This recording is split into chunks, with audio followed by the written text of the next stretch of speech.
Okay. Here we go. Now it's starting up. Okay. We want to make sure we select Xray with its drop-down arrow. Select Xray and type in password, which is Xray. All lowercase, no dash, just like it shows as a user ID.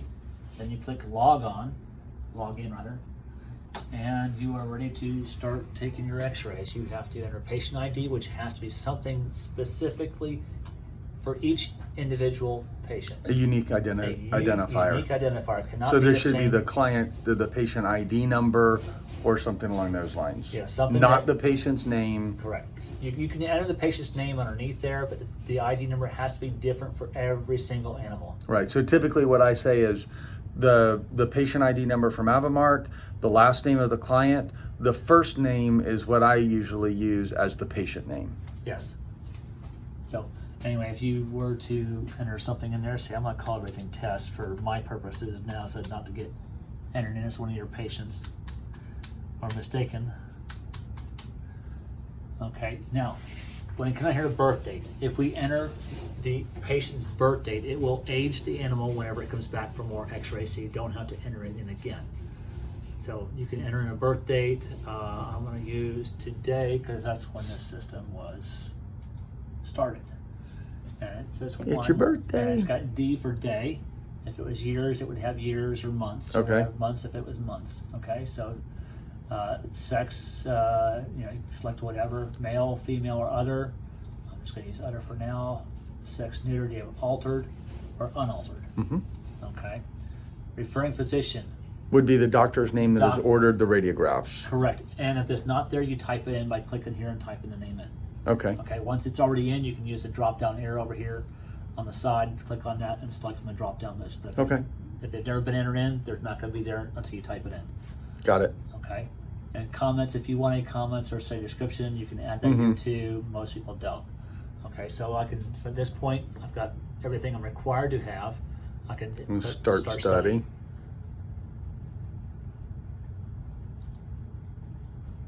And then it's going to come over here to the animal. And I got my animals here. Now I also have up on here on the screen, I go to set parameters. I have a little box here with all different animals. I can select dog or exotic or cat. Once I select the animal, I can select the little dots to represent the region of interest that I'm going to be shooting. Like for abdomen, I would select that. And I'm going to select the view. From there, you select centimeters of the animal that you measured the animal to be. And it sets your technique for you automatically according to those parameters. At that point, you are ready to take an X-ray. Right. And so you expose the image, and then the image will flash up here. Yeah, you can do And it then, if you want to. yeah, I'll stand behind you. Yeah, okay. I'm gonna stand out here. Okay.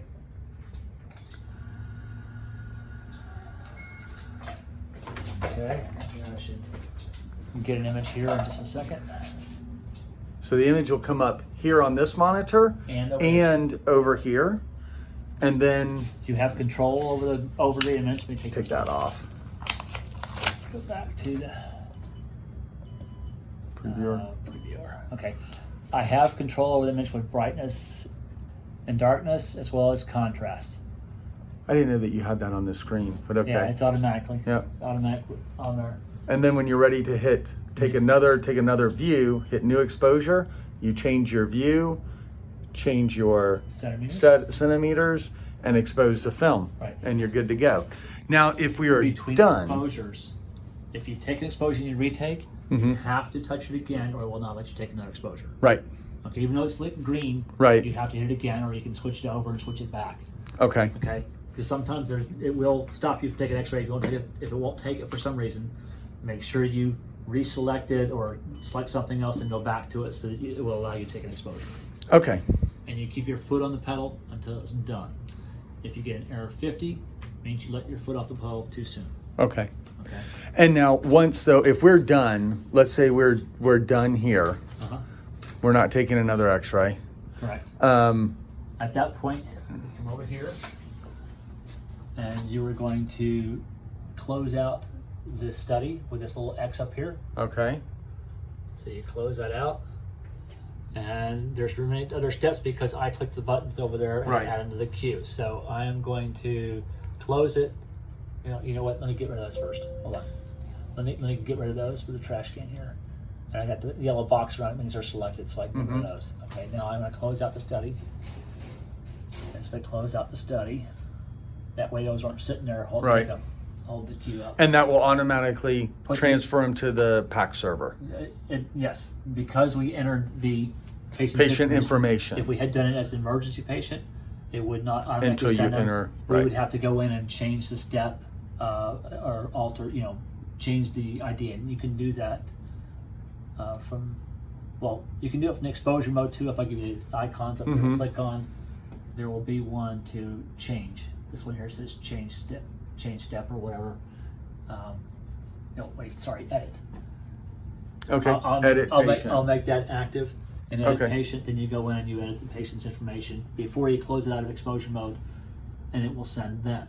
Otherwise you have to go to database and you gotta select the patient. So you gotta select the patient, which this one here is urgent. This one Right. didn't send automatically. We forced to send it. We can click edit.